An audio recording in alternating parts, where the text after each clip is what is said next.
আজকে তোমাদের সাথে বিকেল থেকে রাত পর্যন্ত ছোট্ট করে আমার পড়ার রুটিনটা শেয়ার করি। সো হাই এভরিওয়ান, আমি কোয়েল। আমার আরেকটা ভিডিওতে তোমাদের জানাই অনেক ওয়েলকাম। এই কয়েকদিন থেকে ঠিকমতো করে একদমই ভিডিও শ্যুট করা হয়নি। ভিডিও দিয়েছি কিন্তু সেগুলো একটু অন্যরকমভাবে তোলা ছিল, মানে কিছুটা আগের ক্লিপস, সেই সাথে দুটো টপিক ভিত্তিক ভিডিও ছিল। তো আজকে অনেক দিন পর আবার ভ্লগ করা স্টার্ট করলাম। খাওয়া দাওয়ার পর ভাইয়ের জন্য একটু ফল কেটে নিয়ে গেছিলাম। ভাইয়ের আপেল খেতে কিন্তু খুব ভালো লাগে। আগের দিন বাজার গেছিলাম, তখন ওর জন্য দুটো আপেল নিয়ে এসেছিলাম।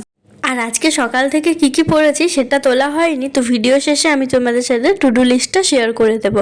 আর এখন কিন্তু আমি আমার টু ডু লিস্টে একটু চেঞ্জেস এনেছি, সেগুলো ভিডিও শেষে যখন দেখাবো তখনই বুঝতে পারবো। পুরোপুরি 2 মাসের মতো একটা প্ল্যান একবারেই বানিয়ে নিয়েছি, যাতে সেই অনুসারে পড়তে পারি। তারপর বিকেলবেলা একটু চা খেয়ে নিয়েছিলাম, মানে দুপুরবেলা একটু রেস্ট নিয়েছিলাম। তারপর বিকেলবেলায় চা টা খেয়ে ভাবলাম পড়তে বসবো, কিন্তু তার আগে ভাবলাম একটু যোগা করে নিই। আর তোমাদের মধ্যে কয়েকজন এই কমেন্টটা করো যে আমি কেন বাইরে সেরমভাবে বার হই না, মানে এই যে ধরো যখন যোগা করি বা সকালে উঠে মেডিটেশন করি, তখন কেন সেটা ছাদে করি না। আসলে এটা তো ফ্ল্যাট, তো অন্যান্য অনেক লোকজনই মাঝে মধ্যে ছাদে ওঠে।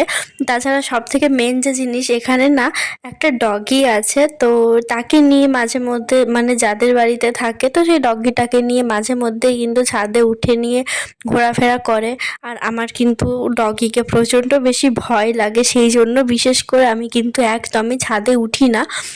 আগে উঠতাম তাও, কিন্তু এখন একদমই সেরমভাবে আর ছাদে ওঠা হয় না, এটাই যা একমাত্র কারণ। আর যোগা করার পর কোথায় একটু হেলদি খাবার খাবো, কিন্তু হেলদি খাবার খাওয়াটা মনে হয় আমার ডিকশনারির মধ্যেই নেই। তো বাড়িতে দেখলাম ম্যাগি আছে, তো ভাবলাম আজকে ম্যাগিটা খেয়ে নিই। আমি প্রতিদিনই ভাবি যে এরপর থেকে একটু হেলদি খাবার খাবো, কিন্তু ওই ভাবাই হয়, কারণ আমি কিন্তু খেতে খুবই বেশি ভালোবাসি, সেজন্য খাওয়া কন্ট্রোল করব, এটা কিন্তু আমি কখনোই করতে পারি না। খাওয়া দাওয়া করতে যোগা করতে একেবারে বেজে গেছিলো 7টা। তো একেবারে 7টা থেকে পড়তে বসেছিলাম, আর সকাল থেকে প্রায় অনেকটাই পড়া হয়েই গেছিলো। বাকি ছিল লাইফ সায়েন্সটা। আসলে আমি প্রিভিয়াস ইয়ার্সের কোয়েশ্চেন অ্যানালাইসিস যখন করছিলাম, দেখছিলাম বায়োলজি ফিজিক্স থেকেও কোয়েশ্চেন আসে, আর বায়োলজি থেকে কোর্স চ্যাপ্টার থেকে কিন্তু কয়েকটা কোয়েশ্চেন আসে, সেজন্য ভাবলাম জিকে থেকে আজকে কোর্সটাই পড়ি। তো প্রথমে আমি তরুণ গোয়েলের বইটা থেকে পড়েছিলাম দুপুরবেলাতে থিওরি, আর আমার তো এমসিকিউর কোনো বই নেই। তো ভাবলাম ক্লাস 10-এর যে বইটা আছে আমার কাছে, সেখান থেকেই না হয় এমসিকিউগুলো একটু দেখে নিই। এটাতে আমার এএনএম জিএনএম যদি দিই সেটাতেও কাজে লেগে যাবে, আবার অন্যান্য পরীক্ষাতেও কাজে লেগে যাবে। কোর্স চ্যাপ্টারটা কিন্তু প্রায় সকল পরীক্ষাতেই আসে, মানে জিকে অনুসারেও আসে, আবার এএনএম জিএনএমে তো কোর্স থেকে প্রচুর বেশি কোয়েশ্চেন থাকে। তো এই চ্যাপ্টারটা কিন্তু সব দিক দিয়ে একটা হেল্পফুল চ্যাপ্টার। এই চ্যাপ্টারটা না আমি একটা সময় খুব ভালোভাবে করেছিলাম, কিন্তু এখন যখন পড়ছি দেখছি কয়েকটা জিনিস গুলিয়ে যাচ্ছে। এই লাইফ সায়েন্সের না কোর্স চ্যাপ্টারটাই আমার খুব বেশি, মানে আমার কনফিউজ হয়ে যায়, এই অ্যান্সার ওইটার, ওটার অ্যান্সার এটাই, এরকমই আমার হয়ে যায় অনেকটা।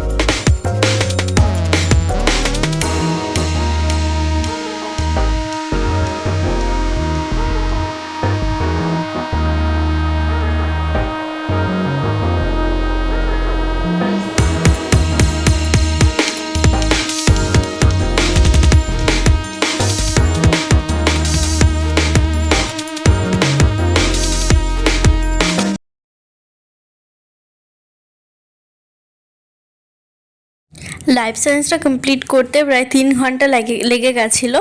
10টার সময় পড়া হয়েছিল, তারপর একটু লাঞ্চ করে নিয়েছিলাম। সরি, লাঞ্চ না, ডিনার। তো আজকে ছিল লুচি আর আলুর দম। তারপর আবার পড়তে বসে গেছিলাম। এখন কিন্তু লাইফ সায়েন্স পড়ছিলাম না, এখন স্ট্যাটিক জিকের যে ক্লাসিক্যাল ডান্সগুলো ছিল ওখান থেকে একটা মক টেস্ট দিয়েছিলাম, তো দেখছি স্কোরটা একটু কম এসেছে, মানে 4-5টা অ্যান্সার ভুল দিয়ে দিয়েছি। তো ভাবলাম আজকে কিন্তু রিভিশনের দিন ছিল না, তাও ভাবলাম যখন ভুল আসছে তার থেকে একবার পড়ে নিই তাহলে ভালো হবে। থিওরি কিন্তু আমার খাতায় অনেকটাই লেখা আছে, তো আমার বাকি টার্গেটগুলো প্রায় কমপ্লিট হয়ে গেছিলো, সেজন্য ভাবলাম একটু দেখেই নিই। এরপর থেকে চেষ্টা করব classical dance, folk dance, music এগুলো প্রতিদিনই একবার করে পড়ার, তাহলে মনে থাকবে। এখন বাজছে 2টো, আর আমি তখন থেকে ক্লাসিক্যাল মিউজিকটা দিয়ে পড়া স্টার্ট করেছিলাম, কিন্তু পড়তে পড়তে আমার পুরো স্ট্যাটিক জিকেটাই পড়া হয়ে গেছে, মানে sports, musical instrument, folk folk dance এসব কিছু ছিল। তো সমস্তটাই ভাবলাম করে নিই।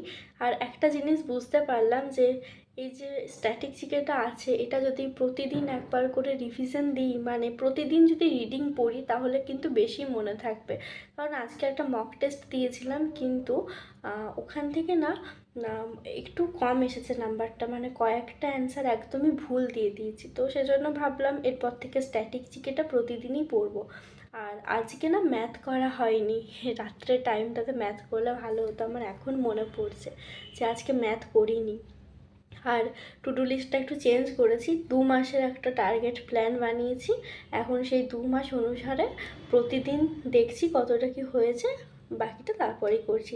প্রায় 3-4 দিন থেকে কিন্তু আমি সেরমভাবে আমার নিজের পড়া রিলেটেড ভ্লগ দিইনি, টপিক ভিত্তিক ভিডিও, একটা স্টাডি রুটিন নর্মাল দিয়েছিলাম। তো আজকে আবার অনেক দিন পর এই ধরনের ভিডিও বানাচ্ছি। টু ডু লিস্টটা তোমাদের সাথে শেয়ার করা হলো না, আমি বই খাতা সব তুলে দিয়েছি, এখন আবার আমাকে যেতেও বিরক্ত লাগছে, আমি পরের দিন সেটা শেয়ার করে দেবো। তো সবাই খুব ভালো থেকো, সুস্থ থেকো, দেখা হচ্ছে অন্য একটা ভিডিওতে। Bye, good night.